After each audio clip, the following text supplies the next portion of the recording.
सच्चा श्रद्धा भक्त बन जाएगा, वही श्रावक कहलाता है। समझो, इसलिए हमेशा श्रावक बनने की क्रिया सीखो। यदि तुम्हें श्रावक बनने की क्रिया सीखना है तो मनुष्य गति में आकर के अपने मर्यादा को लेकर सच्चाई के रास्ते पर चलना चालू कर दीजिए। और तुमने जब सच्चाई के रास्ते पर आकर चालू कर लिया तो अपने भगवान को मत छोड़िए। सोचो, आज भगवान जो हैं हमारा सब कुछ करेंगे और हमारा कोई कुछ नहीं कर सकता है। ना हमें कोई गिरा सकता है, ना कोई हमें लुटा सकता है, ना हमें कोई परेशान कर सकता है। यदि हमारे पास भगवान है तो हमारा कोई बिगाड़ नहीं सकता है। इसलिए बंधुओं, हर प्राणी मात्र अपने अंदर ये भावना रखो कि भगवान मेरे साथ हैं। हर प्राणी मात्र भगवान मेरे साथ हैं। टोड़ी वाले बाबा मेरे साथ हैं।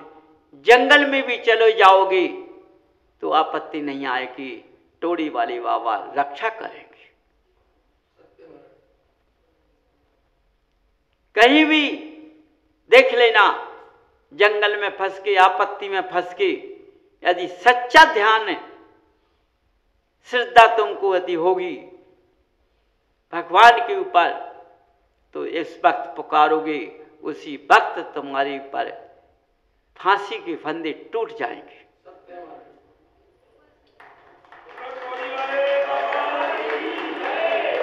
लेकिन अपनी श्रद्धा को ना घटाना।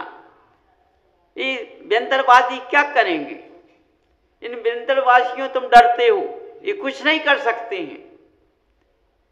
ये केवल व्यंतरों को नहीं भगाते हैं, ये अष्ट कर्म रूपी भूत भगाते हैं। जो 8 कर्म होते हैं ये उनको दूर करते हैं। इसलिए कभी भी अपने अंदर से अपने भगवान को मत हटा देना। अपने भगवान को अपने अंदर बैठा लें, पवित्रता के साथ बैठा लिए, अपवित्रता के साथ नहीं। और कहीं भी किसी विद्वान से भिड़ जाना, लेकिन तुम्हें वो नीचे नहीं गिरा पाएगा। तुम अपने अंदर सोचना, मेरे पास टोड़ी वाले बाबा है, उसी वक्त स्वयं रह जाएगा। चाहे तांत्रिक हो, तांत्रिक की हिम्मत नहीं पड़ेगी तुम्हारे ऊपर कि तांत्रिक विद्या चला दें। तुम कहना कोई मेरे पर कुछ नहीं कर सकता है, टोड़ी वाले बाबा मेरे साथ हैं। उसी वक्त तुमने किसका कवच पहन लिया, कि तुमने किस श्रद्धा का कवच पहन लिया? तुमने भगवान की श्रद्धा का कवच पहन लिया। और भगवान की श्रद्धा के कवच वाले का कुछ कोई बिगाड़ नहीं सकता है बंधुओं। इसलिए कभी भी हिम्मत कब कहीं नहीं हारना। जंगल में भी चले जाना, अंधकार में भी चले जाना, और अपने बाबा का ध्यान करके जहाँ खड़े हो जाओगे वहीं रास्ता मिल जाएगा। इसलिए बंधु, अपने शरीर, अपने गृहस्थ जीवन को पवित्रता के साथ बनाओ, समझो, और अपने भगवान को अपने कमल रूपी आसन पर विराजमान करके चलो। इतनी श्रद्धा उनके ऊपर रखो जितनी श्रद्धा किसी के पर नहीं। हर याद करो तो टोड़ी वाले बाबा का याद करो। भगवान मेरे हैं, किसी के नहीं हैं। भगवान जन जन के हैं। भगवान प्राणी मात्र के हैं। जो कहेगा भगवान मेरे, उसी के भगवान हैं। लेकिन भगवान कब इसके हैं? जब मैं पवित्र साथ वो श्रद्धा उन पर रखेंगे, श्रद्धा अपनी नहीं घटाएंगे, तो कार्य बन सकता है, नहीं अन्यथा नहीं। इसलिए श्रद्धा रखो, ये मत सोचना कार्य नहीं बनेगा, कार्य बनना पड़ेगा। असंभव का काम संभव में बदल जाएगा। इसलिए श्रद्धा रखो और श्रद्धा के साथ भगवान की भक्ति करो और इन पर अपना इतना विश्वास जमाओ, उठते सोते इनकी याद करो, इनकी भक्ति करो, इनकी साधना करो, इनकी तपस्या करो, इन्हीं में रम जाओ।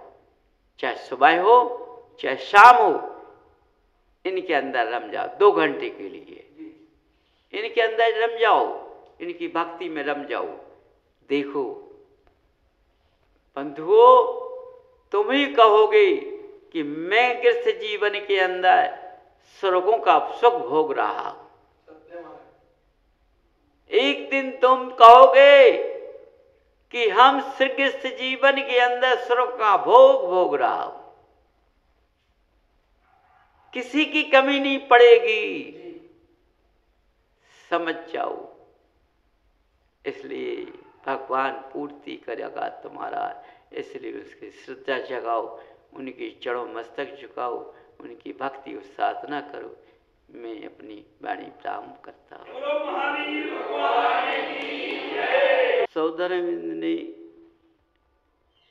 इनका से जब भगवान ने जन्म लिया, सौधर्मेंद्र की सिंहासन का डोलना चालू हो गया।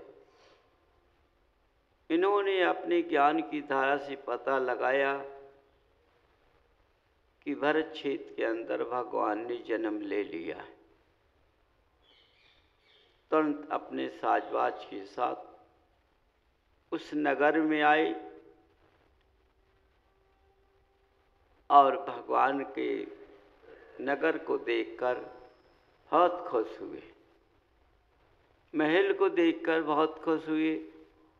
जब अपनी सची के द्वारा भगवान को अंदर से बाहर सची लेकर आई तो भगवान को देखकर सौधर्मेंद्र ने 1008 ने तैयार किए, तब भी उनको देखकर ही तृप्त नहीं हो पाए।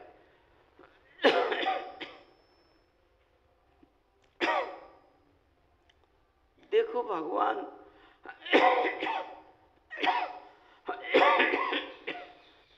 ने जन्म कहाँ लिया है?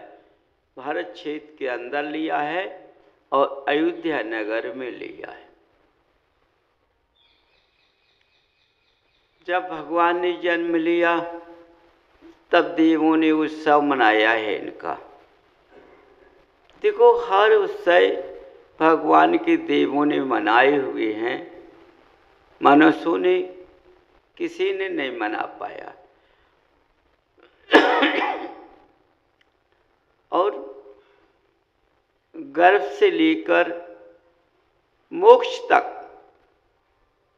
सारे देवों ने इनके उत्सव मनाए हुए हैं।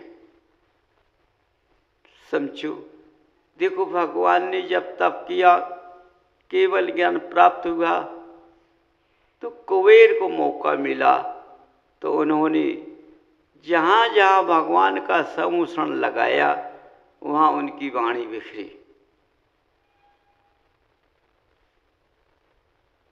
भगवान का मुख एक था लेकिन 4 मुखी दिखते थे। देखो इनका वाणी जब बिखरी तो इनकी वाणी किसने झेल पाई? गणधरों ने। इनकी वाणी की आवाज को किसने पहचान पाया? गणधरों ने। इसके अलावा गणधर के द्वारा आचार्य के पास वाणी आती है। समझो, जब इस भारत क्षेत्र में एक कल्पना के अनुसार, क्योंकि मनुष्य अपवित्र होता है इसलिए भगवान का अभिषेक करने का अधिकारी नहीं होता है। जब अधिकारी नहीं होता तो क्या अभिषेक करेगा? इसलिए भगवान ने जब जन्म लिया भरत क्षेत्र के अंदर और इंद्रों ने आकर इनका अभिषेक किया, इनका महत्व मनाया, तो गणधरों के द्वारा कल्पना के अनुसार मनुष्य को इंद्र का रूप धारण करते हुए इनका अभिषेक करने का रास्ता बताया। जब मनुष्य अपने कैसे वस्त्र पहन लेता है, भगवान का अभिषेक करता है और उनकी पूजन करता है, तो इंद्रों का रूप धारण की पूजा और क्रिया करता है। लेकिन आज मनुष्यों ने कितने वस्त्रों में अभिषेक करना चालू कर दिया है, तो अशुद्धियां हैं, मर्यादा को काट दिया है। जहां मर्यादा कट जाती है, मर्यादा की रेखा कट जाती है, वहां कोई असत्य नहीं रहता, तत्व नहीं रहता है। क्योंकि देखो, जीव जब मां के गर्भ में आता है तो गर्भ में क्यों आता है? ये बाहर क्यों नहीं आता है? लेकिन गर्भ में किस लिए आता है कि ये मर्यादा है, 9 माह तक इस बच्चे को कोई देखने न पाए, उस जीव को कोई देखने नहीं पाए। मां के गर्भ के अंदर रहता है और मां के भोजन से तैयार पैदा होता है बच्चा, उसको कोई देखने वाला नहीं होता है। जब उसके 9 माह पूर्ण होते हैं तभी वो मां के गर्भ से बाहर निकलता है, तभी ये देखने को मिलता है। तो ये मर्यादा के अंकुश हैं कि बिना मर्यादा के कुछ नहीं होता है। यदि केवली भगवान बन जाते, तब जब इन्होंने तप किया तभी भगवान को वाणी प्राप्त हुई। बिना साधना के, बिना मर्यादा के कुछ नहीं होता है। तो आज क्या है? आज के विद्वान ने मर्यादा का काट कर दिया है। समझो, कहते हैं आज वर्तमान युग में देखो, कोई खेल करता है, खेल दिखाता है, वह अपने तंत्र मंत्रों के द्वारा रास्ता को बांध देता है और फिर क्या कहता है, देखो भाई कोई अब रास्ता ना काटे मेरी, क्योंकि उसको खेल दिखाना है। यदि ऐसा है कोई रास्ता काट देता है, उसका खेल जो दिखा रहा वो नहीं दिखता फिर, इसलिए वह जो रेखा काट बांध दी है, उस रेखे के द्वारा उसके नेत्रों में वही दिखता है जो वह दिखाता है, जबकि ऐसा है नहीं। लेकिन तो वह नेत्रों को उसने अपने पेट के अनुसार बांध दिया। ऐसे तंत्र मंत्र से हर कार्य तैयार हो जाते हैं, सिद्धियां हो जाती हैं। लेकिन धर्म की रेखा को कोई मंत्र तंत्र नहीं काट पाता है। मर्यादा एक गृहस्थ के अंदर होती है। जैसे बच्चा अपनी माँ को जवाब ना दे, पुत्र पिता को जवाब ना दे, स्त्री अपने पति को जवाब ना दे। पति ने जो प्रश्न किया उसका सिरधारी अपने अंदर से उत्तर दे।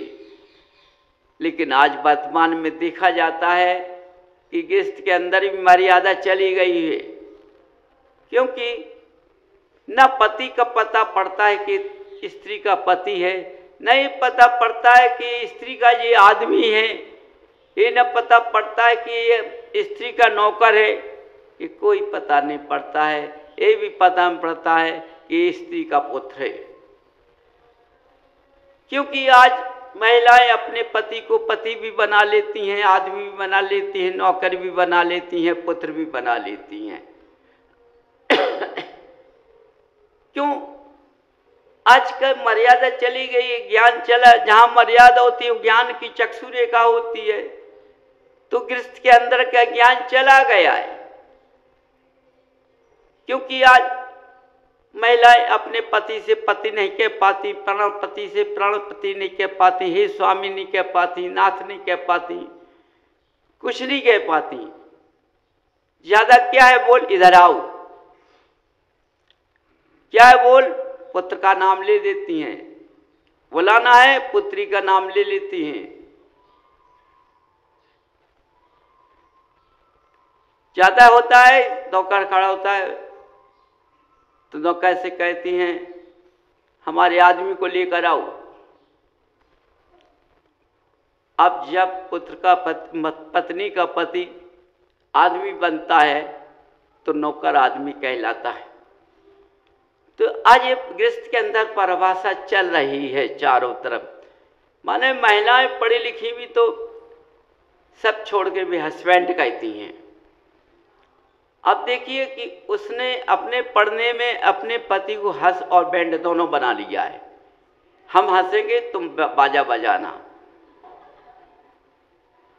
आज गृहस्थ के अंदर क्या होता है तो देखिए चारों तरफ हर गृहस्थों में जाओ, पहले बाजा बजता है फिर बीन बजती है। जब तक 1 घंटे तक बैंड और बीन नहीं बज लेती है, जब तक उस घर में कोई कार्य नहीं होता है। तो कुछ समय के लिए 36 का आंकड़ा बन जाता है। वो इधर चले जाते, वो उधर चली जाती है, वो चारपाई पर लेट जाती, वो बाहर चला जाता है, जब तक खाना भी नहीं बनता है। आज घरों में ऐसा हो रहा है चारों तरफ, और सब जिनाला जाते हैं, सब भगवान का दर्शन करते हैं, सब अपने अपने गुरुओं के पास जाते हैं, उनके भाषण भी सुनते हैं, सब सुनते हैं। लेकिन क्या करूं, इस मस्तक के अंदर तो कुछ प्रवेश नहीं हुआ। ये मस्तक के अंदर प्रवेश क्यों नहीं हुआ है? ये आज ये मस्तक चौपट है, क्योंकि इस मस्तक के अंदर मर्यादा नहीं है, इसलिए वाणी ठहरती नहीं है। पत्थर स्लाट बन चुका है, मस्तक रेखा नहीं रही है,